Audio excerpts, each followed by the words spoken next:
নমস্কার বন্ধুরা, ঘরোয়া রান্নাঘরে আপনাদের সকলকে স্বাগতম। আজকে আমি কুলফির রেসিপি আপনাদের সঙ্গে শেয়ার করছি। বাজারের মতন কিন্তু কুলফি ঘরে বসেই আমি খুব সাধারণ উপকরণ দিয়ে বানিয়ে নিচ্ছি। এর জন্য 500 গ্রাম লিকুইড দুধ নিয়েছি। দুধটাকে আমি একটু সামান্য গরম করে নিয়ে 50 গ্রাম চিনি এর মধ্যে অ্যাড করে দিয়েছি। এখান থেকে আমি কিছুটা দুধ তুলে রাখছি একটা বাটির মধ্যে।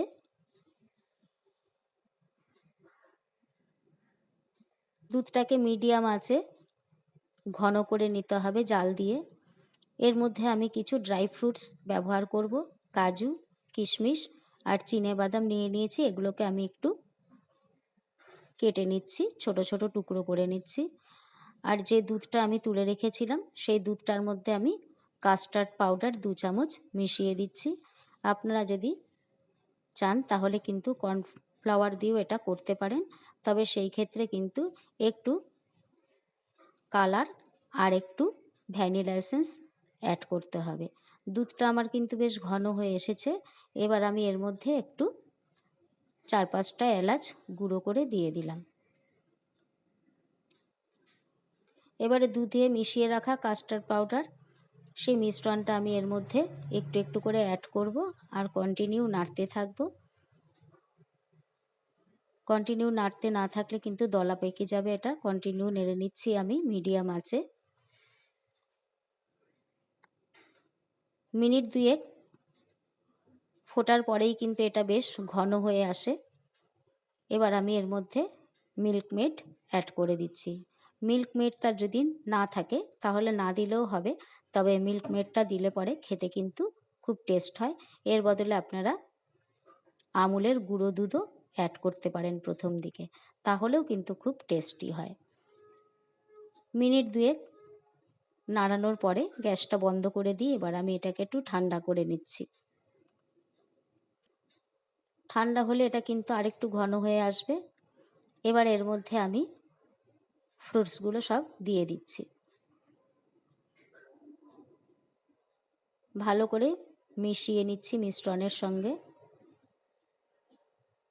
এবারে কুলফি জমানোর জন্য যদি আপনাদের কাছে কাপ না থাকে তাহলেও চিন্তার কোনো কারণ নেই। আমি একটু এখান থেকে তুলে রাখছি মালাই বানানোর জন্য।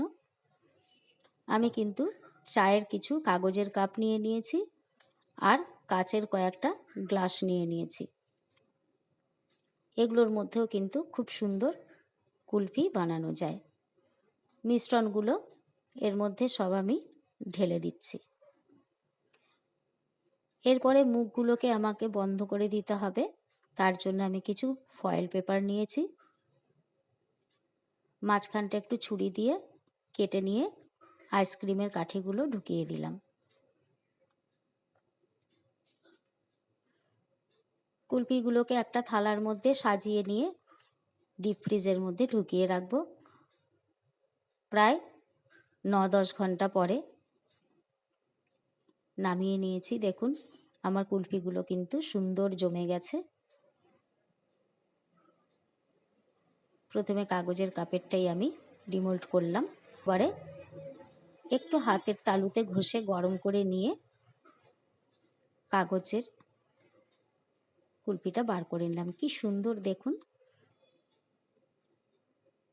খুব সুন্দর কালার আর খেতে কিন্তু অসাধারণ। এবারে এগুলোকে আমি একটু ড্রাই ফ্রুটসের মধ্যে গড়িয়ে নিচ্ছি, তাতে দেখতেও ভালো লাগে, মুখে পড়লেও কিন্তু খুবই ভালো লাগে। একটা একটা করে সব কুলফির গায়ে আমি ড্রাই ফ্রুটসগুলো মাখিয়ে নিলাম। এবারে ওপর থেকে একটু মালাই ছড়িয়ে দিলাম। আপনারা যারা আমার চ্যানেলে নতুন তাদের কাছে রিকোয়েস্ট রইল আমার চ্যানেলটিকে সাবস্ক্রাইব করবার জন্য। কমেন্টসে অবশ্যই জানাবেন রেসিপিটি আপনাদের কেমন লাগলো। দেখুন কত সুন্দর মোলায়েম কুলফি রেডি। ঘরে বসেই মার্কেটের মতন কুলফি পেয়ে গেলাম। Thank you. দারুণ।